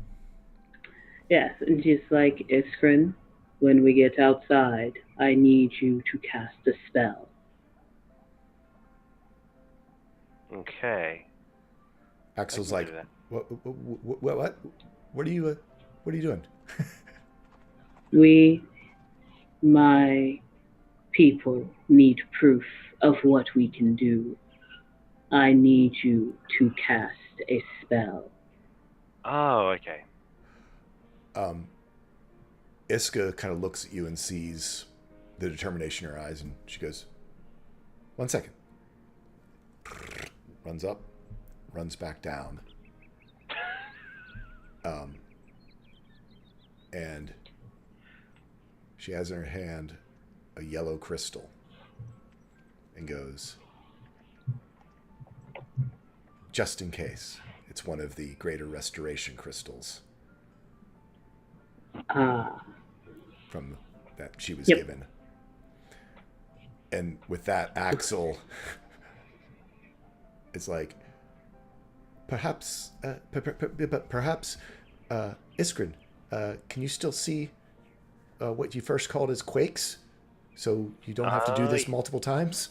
He's kind of like, Oh yeah, Quake spots. Yeah, weavequakes. They're still rampant. They're basically like lining the And walls near the up. walls, they're not, inside the walls, because they are Sylvanstone. There don't seem to be quite a few, but certainly last Yes, night we you were. saw lots of them out on the Highlands. Okay. And he sort of goes, and That was the reason why I was tumbling. Luck's like, I'm in the no think zone.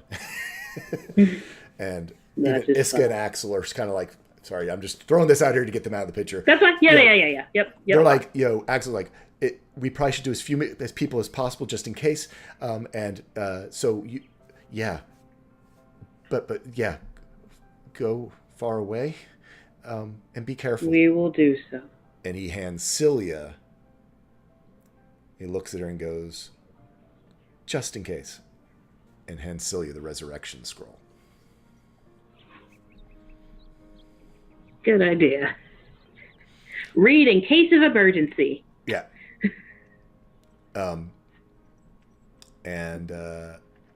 So you all proceed out the courtyard gate. Mm-hmm. Oh yeah. And there, standing outside the courtyard gate, sorry, that's why I was shoving people out, No. is Kel. No, stop. Good morning, Kel. Good morning. Would you like to see my power in action? Which one? And who are these people? They you are see, people. yeah, Tunarth, you see what appears to be a human with scarred head, and 4 Genasi in gray and silver robes of the Temple of Purity. With Luna. Yeah, and Luna's looking at Kel, kind of expecting his reaction. They seek to be educated, and I would like to do that. Okay. This is gonna be dangerous. You wanna come watch? Perhaps I'd better. Your company would be appreciated. Okay. He just nods without saying anything, still looking rather perplexed, but it's like, okay, here we go, whatever we're going to do.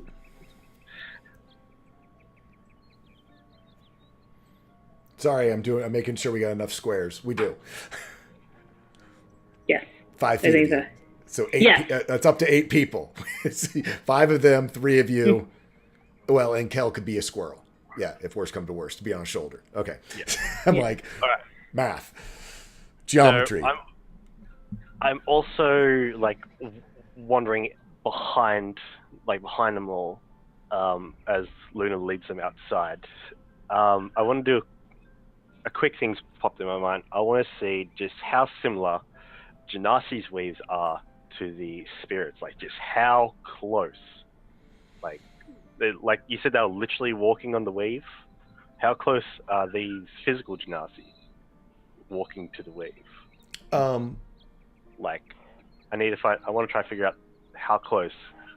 If this is Do like me an investigation check and an Arcana check to see of you investigating this phenomenon.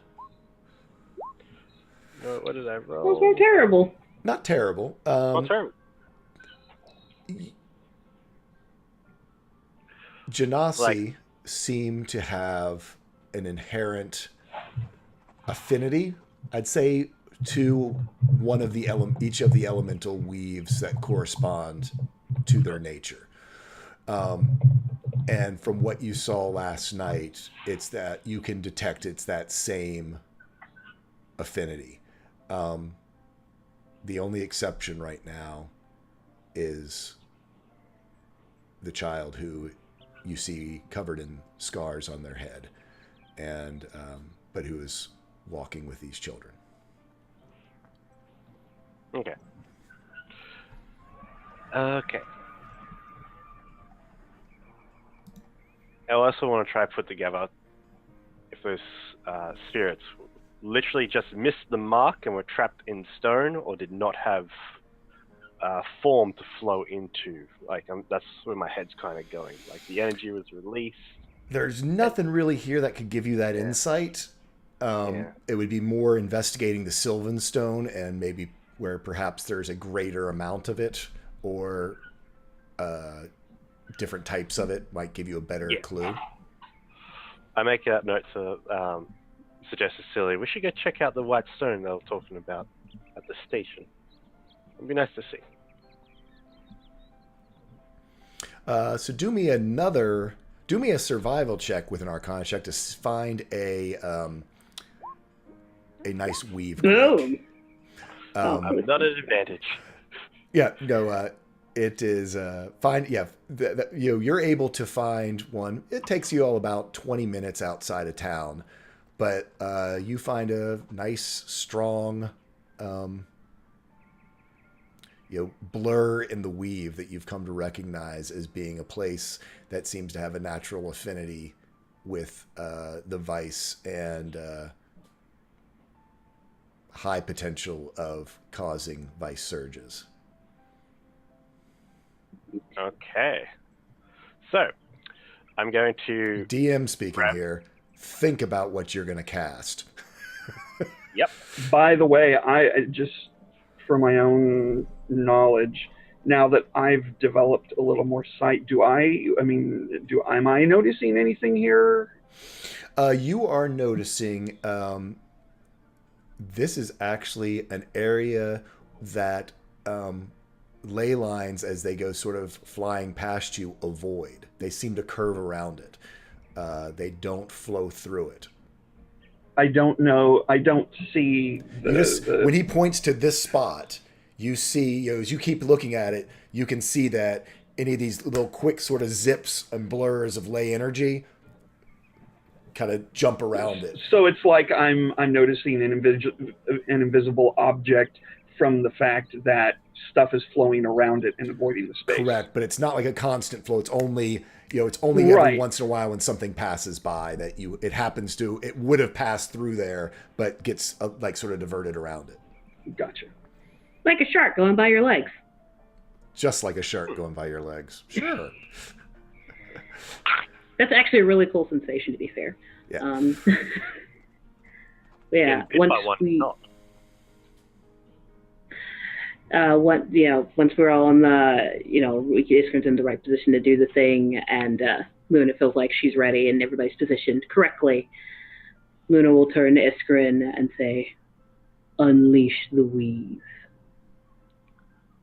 Now, I have two spells in mind. One I want to cast for my own sake, the other one's safe.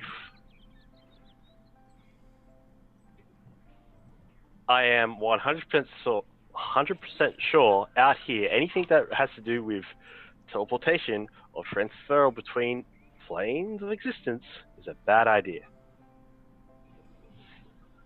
Yes. Then I'm not going to cast Blink. I then cast Fairy Fire.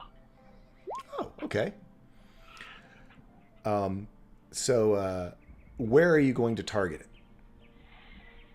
I'm just going to target me and Luna directly. I'm going to put Luna and I directly at the center of the quake. Okay.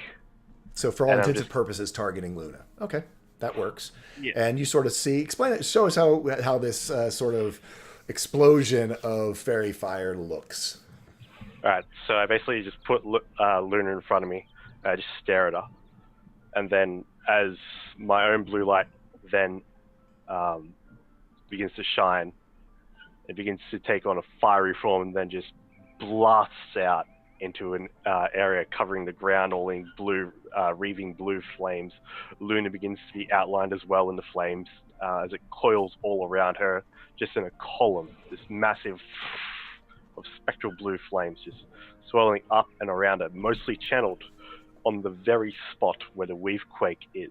Okay. And there's glitter going around as well. Okay. Blue glitter so sparkling everyone out. Gathered in close to Luna, you see this column of blue. Give me a second. You just couldn't hold it, could you?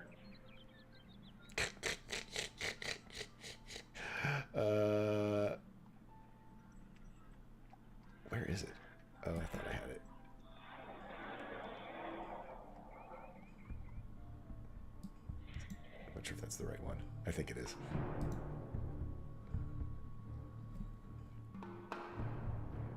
This giant column just goes up around you. And then you see it, and you can see this lightning bolt go shooting off down towards east and zips right down through the vice. Iskrin, you feel it first. It is like a tidal wave of energy that then rebounds back out of the vice, flowing up it. You can see it like pushing the trees, flowing through the midnight wield, getting closer and closer. I need you to roll a D123. As I see that lightning bolt arc out, I just follow it directly. So roll / Are we all feeling this? Yep, you are all feeling this. This close to the vice, vice surges become very visually detectable. Okay, Kel's going to say, did we know what we were doing before we started this? Some must sure learn by seeing. Yeah. There's only one number you couldn't roll, which was an 88, so that's good. That's because I already have the 88?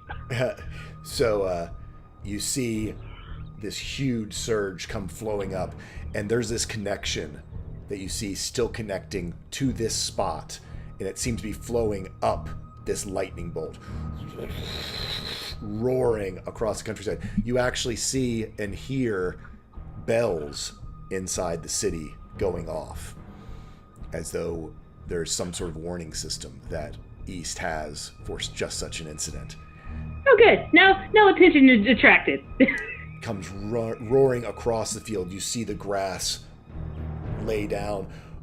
Animals scatter as it comes up to you. And then right as it starts heading into you, first you see, what do we got here? 49. You see Luna for a second almost seem like she begins to wither. And then, as the energy gets there, an explosion, a watery sphere comes out and surrounds all of you. And you see this energy, before it comes crashing into it, slam into the sphere and just ripple across its surface. And it is as though there's a torrent of energy pouring against it. And then it flows over you. And the energy pulls back in and lands back at the center of Luna. And she appears to be untouched. That is what we can do. They all just have their mouths agape.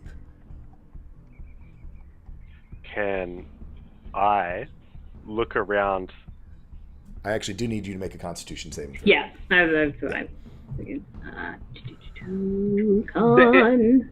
The energy that didn't hit us, where did it go? Did it just dissipate? Did it go past us? Did it go back into the vice? It basically dissipated, and then you sort of see, again, all the currents of magic here flow back to the vice, and then, go along the currents. You were really able to now see Kel, now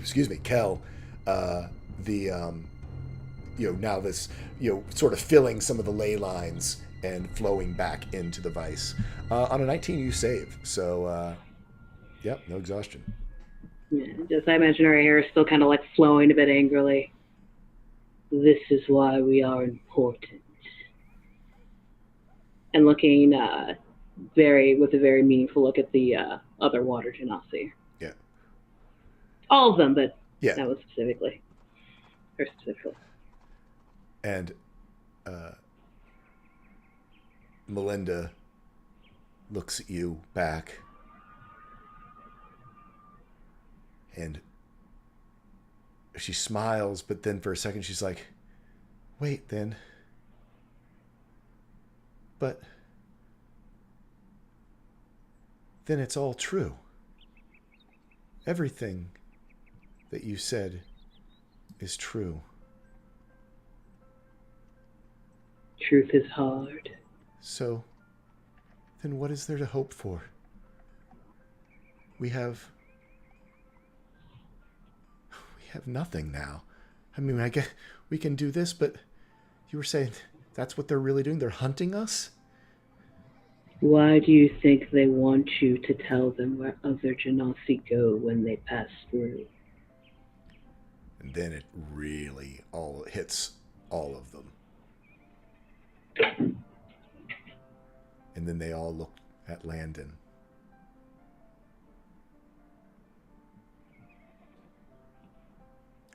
He's just shaking.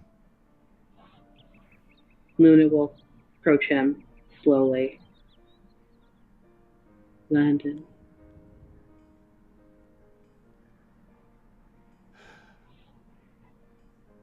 He can't speak. He just kind of looks up to you, eyes watery.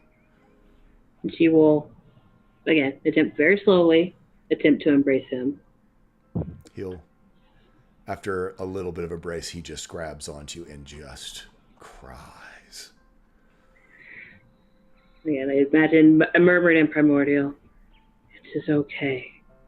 It was not your fault. You are still precious. Is there anything left to hope for? Now I don't belong anywhere. Yes, you know, and kind of like still holding him, but grabbing his face with the other hand. Yes, there is. You are one of us. But you can also look out for those who would have a harder time blending in. They have taken something from you and given you something else. You will make it work. There is always hope.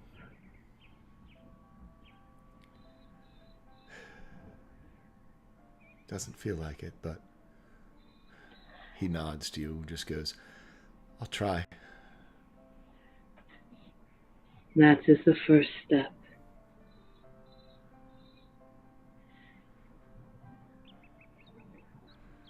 No, still holding him, kind of like, you all know now. Are you ready to make your own place in this world?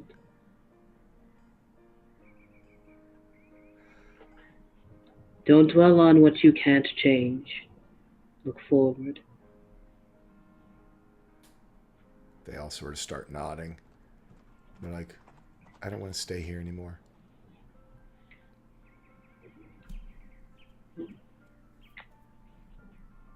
Hand out. Primordial, come home.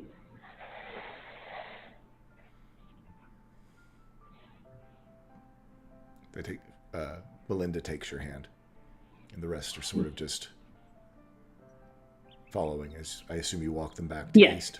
Mm-hmm. We'll worry about that alarm later. Yeah. Probably not the first, not the last, but we'll see. Yeah. You go in through the private gate. As you come in, you see Volturian sort of lurking.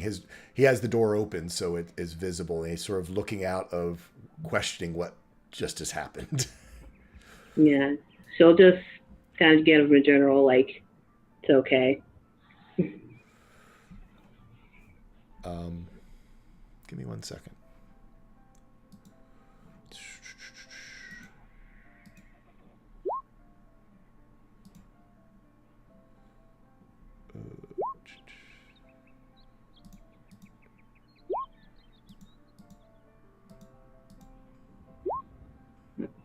I always get nervous when there are that many rolls, but I don't know what they're for.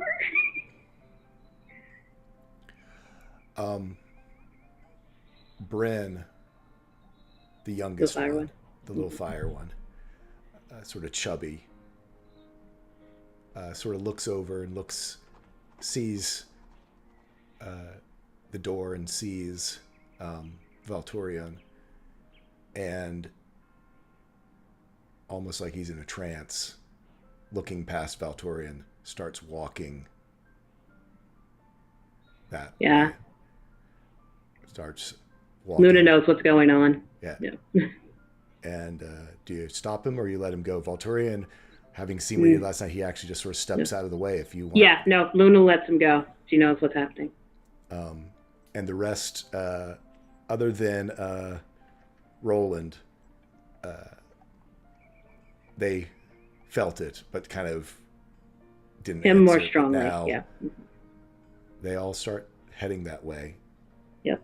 Roland does not seem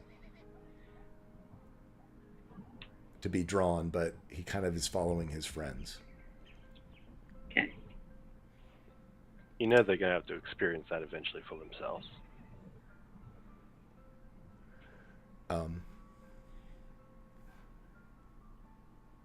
You all head down the hallway. I assume, is everyone following down? Yeah. I see Luna nodding. Iskrin, Cilia. Yeah, Kel. I mean, Kel has no idea what's happening. going on. But he's just gonna follow along and Come on, figure do the that. search and write it. Come on, do the So he's figuring somebody will explain it to him later, but now is not the time. Ishkrin, not knowing social how-dos, he's going to just quickly brief him on, okay, so we've got these children here and we're going to use the vice searches on, well, we use the vice search on Luna to try to show them. What is he talking to? Are you talking to Kel? Oh, yeah. It's like later. Okay. Yeah, so Bryn, just in a complete trance state, walks right in, and you can see where on a table, almost in a swaddle of actually Luna's cloak, the seed is sort of propped up there, and it's with magical currents. Iskrin, you can see in the few little cracks in the stucco where magical currents are flowing into it, and you see first Bryn with just hand out, just puts his hand out, and you see this euphoria come across his face, and then Anna, then Melinda, and finally Roland, all in just tears in their eyes, look over to Luna. She is full out smiling. Welcome home. And Roland, not quite knowing what to do, but seeing everyone else doing it, puts his hand on the seat as well. And he looks from face to face, seeing what they are feeling, but then kind of looks confused, and you see his face just... Wait, is this Roland or Landon? I'm sorry, Landon. Okay. Sorry, Landon. Landon putting his face on there. Putting his hand on there. Do I feel it yet? Yeah. And then there you just see this deep sadness, and his face just drops. And he pulls his hand away, and he's just almost hyperventilating, just, no. You grab his hands. No. Landon. And he looks up, he goes, they kidnapped me. They tortured me. He puts his hand on his, they mutilated me. They gave me these memories and left me here to deceive you. He looks to his friends, to use all of you. And he just is crying.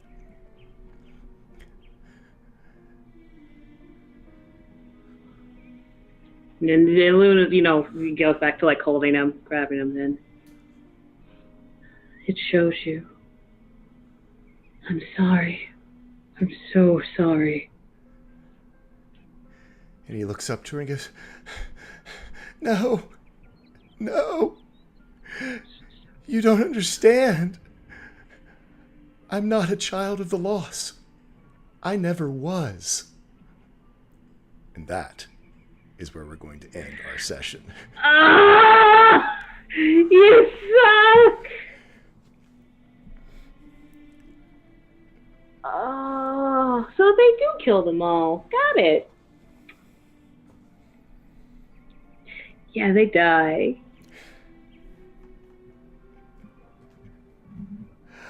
So, hope everyone enjoyed the session. I know we're ending a little bit early, but Wait, hold on before we end. yes, we can. I tell you what, yeah, we'll do Pun at the Week at the end. Is that what you're waiting for? When we do our sign off and about charities and stuff. But hope everyone had enjoyed the session. Wanted to get through a lot of Luna's story. At least we got Kel back in the group. Thanks, Tunar. You're back inside. You're in the city. Yeah, and I'm not happy about it. I know. So, but Kel may not know everything that's going on, but he knows enough to know what just happened. yeah. And it's like, okay, yeah, Temple of Purity, no mercy. No. Death, destruction. So tell us where we can find you on the internet. Oh, here. You can find me here on Saturdays at 2 for this, even though we're ending early. And usually, except not tomorrow morning, 8 a.m. Eastern for Dungeons and Coffees, but we're not going to have a host, so, oh well, we can't talk about this for 2 weeks. And then Sunday afternoons at 2 p.m. Eastern on T. Fredrickson 80s channel, where I play in Esla the Power Within, also for charity, along with NNG9 and some other fine players in a campaign that's getting very interesting. Lots of family drama for certain people. And Claudia's brother's a dick. There we go. There you go. Celia. Hi. You can find me here on Saturdays. And I'm losing it. I'm really sleepy. You can find me on Twitter. I will link it in the chat. Awesome. And NG9, I know we leaned on you heavily today, so... No, it's fine. Everything will be fine. They were all gonna die anyway, so same plan as always. There's only one thing I'm wondering about, but that will come later, perhaps. Yes, I'm NNG9 on Twitch, where I live stream video games and swear a whole bunch. You can also find me on Twitter, NNG98, where I swear I will get around to getting all those puns that I forgot to tweet out, and I'll backlog that. Also, I'm a player in T. Fredrickson's 80s, the Sunday game Esla Power Within at 2 p.m. Eastern Time, and also the Friday night game at 8 p.m. Eastern Time, typically the Bloody Bucket, where I play very different characters. Nice. Dragons or Cats? You will figure this out, dude. You will figure it out. Oh, no, I'm not. I think there's other players who have it figured out. Yeah, no, of course I have. I have Dragons or Cats, and it's been a rack waking up in the morning and trying to figure out what the hell is going on, and just being like, oh, okay, that's fun. All right. But yeah, it's been one hell of a session, and I'll eventually get it. You can catch me on over at my channel, Dragons or Cats, on Twitch and Twitter, as I run a couple of friends of mine through Homebrew Forgotten Realms setting, cut and paste copy of a whole bunch of different adventures. And I'm going to stream some video games a bit more often. And it's going to be a bit fun, I hope. But Awesome. Then, yeah. You can see him sing show tunes or pop tunes, either one. That's the way it's going to be, little darling. And I am Tall Squall. You can find me here at 2 o'clock on Saturdays. You can find me at 6 o'clock on the Dungeons and Dragons channel. You can find me on your podcast provider on Mondays or Tuesdays for Turncloaks, and on Encounter Roleplay on Tuesday nights for the Long March. But before we sign off, I have to turn the floor over to our good friend NNG9, because she couldn't possibly let us actually have a stream without a pun of the week, even though you hit us with a pun earlier. Okay, what do you got? This week's part of the week, lovelies. Why was the man only friends with 25 letters of the English alphabet? Why? He didn't know why.